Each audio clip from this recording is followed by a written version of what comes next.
Mi nombre es Mauricio Faila, soy biólogo y pertenezco al proyecto Loro Barranquero, que pretende poner en valor al monte de nuestra costa rionegrina. Básicamente desde el año 2001 trabajamos coordinados por un grupo de colegas que son argentinos pero viven en Alemania, Juancito Macelo y la doctora Petra Kircher.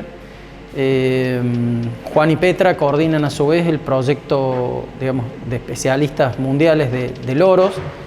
¿Y por qué de loros? Porque donde estamos, acá en el balneario del Cóndor, es la colonia de loros más grande del planeta por muy lejos. Tenemos más de 37.000 nidos de loros a lo largo de 18 kilómetros de acantilado. La colonia empieza acá atrás nuestro, abajo del faro de Río Negro, y termina recién en Playa Bonita. Eso hace que sea un atractivo mundial para los avistadores de pájaros, para la gente que nos gusta la naturaleza, pero además para usar a los loros como una bandera para poder defender el resto del ambiente. Los loros son aves carismáticas y el problema grave que tenemos en toda la costa norte de la provincia de Río Negro y sur de Buenos Aires es el desmonte. Es que la deforestación nos está haciendo perder básicamente el ambiente que nos rodea.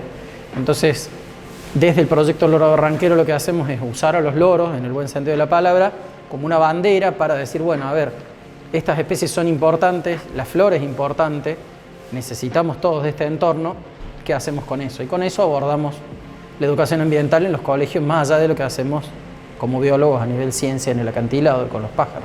La historia hace que desde el año 2012, después de este proceso que empezó en la década del 70, que básicamente lo que pretendía era transformar gran parte de la provincia de Buenos Aires y por añadidura nosotros, que somos los que estamos al sur de la provincia de Buenos Aires, en una prolongación de la pampa húmeda cuando no lo somos. Esto, si querés, le querés poner una fecha, empieza en la década del 70, del 80, pero para principios de los 2000 nos lleva a la situación de que con solo 20, 30 años de desmonte desapareciera del 70-80% de la vegetación natural.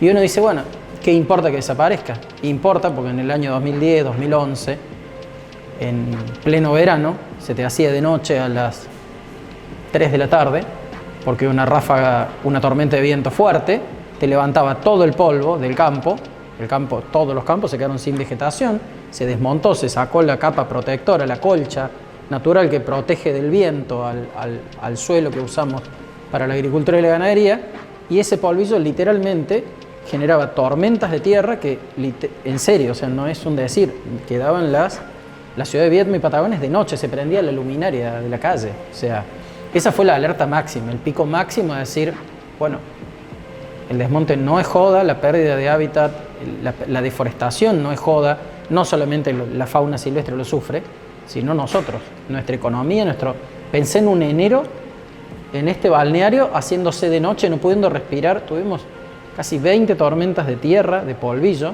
y no es que había más viento, esta es una zona ventosa siempre. Ese verano no tuvimos temporada turística.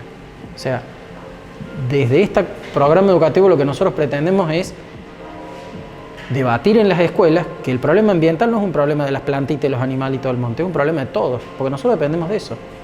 La gente que vive del turismo, no le sirve un día que no se puede respirar de la cantidad de polvillo. Eso se solucionó a medias, cuando empezó a llover, se pasó un periodo de seca muy grande, y empezó a llover un poco, y la provincia de Río Negro, con muy buen tino, empezó a justamente regular el uso del suelo, y frenó el desmonte, lo frenó de un modo abrupto, y hoy te puedo decir que la zona de Viedma está mucho mejor que hace 10 años, se está recuperando. No así el partido de Patagones, la provincia de Buenos Aires sigue sin reglamentar la deforestación, y para nosotros este río que nos divide no es nada, porque una tormenta de viento no va a decir, ah no, esto es provincia de Buenos Aires, dejo el polvo acá, dejo las tormentas acá, no crucemos a Viedma, no crucemos al Cóndor, a la Lobería. Y bueno, y vino otro periodo de seca muy grande, hace 2 años, y esta vez el pato roto lo pagaron los loros. Tuvimos literalmente miles de animales muertos, básicamente de hambre, porque con sequía y sin vegetación los animales no tenían qué comer. Y los encontrabas muertos como los pateabas en la calle, literalmente, muertos de hambre. Pensábamos que podrían haber tenido problemas de enfermedad, de tóxicos, de agroquímicos. Hicimos, junto con la Secretaría de Ambiente, el municipio de Viedma, todos los estudios habidos y por haber, hasta que vos pesabas los animales y en vez de un loro pesar 300 gramos, pesaba 180. Eran un esqueleto.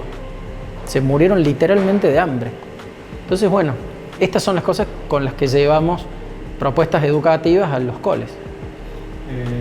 ¿Y qué es lo que se podría, concretamente, más allá de la legislación del desmonte, qué es lo que las acciones de los ciudadanos podrían aportar? En lo ambiental siempre hay un primer paso que es indispensable. Y sea el problema que sea, que es visualizarlo, darse cuenta que tenemos un problema, que no es que ir por la ruta y ver todo desmontado es una mera cuestión paisajística, no. Tenemos un problema y las evidencias son estas tormentas de tierra, estas mortandad de animales, la aparición de enfermedades respiratorias, en el caso nuestro, de los humanos, por todo el polvillo que queda dando vuelta en el aire.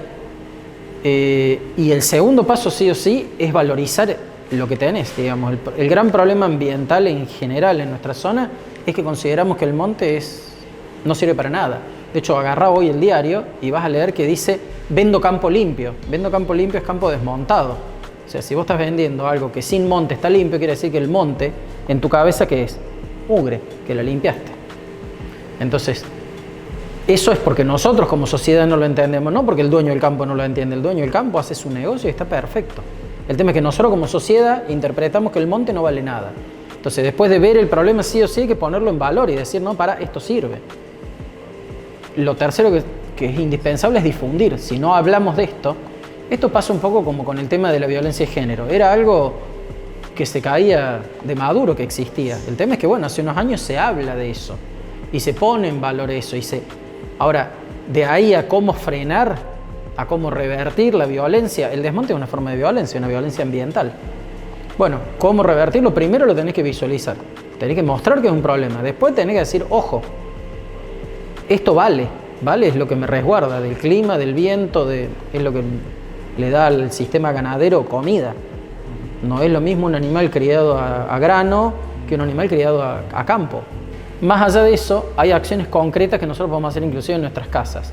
Por ejemplo, para todos los que tienen la suerte de estar construyendo su casa, diseñando su parque, su patio, el incluir especies nativas del monte, puntualmente flora, en vez de poner cualquier árbol, plantar un chañar, plantar un alpataco, un caldén, que es un hermoso árbol del tamaño de un algarrobo, son todos parientes los algarrobos en realidad, eso hace que la fauna y la flora, los pequeños insectos, las aves que están asociadas al monte, encuentren en nuestras ciudades resguardo y comida.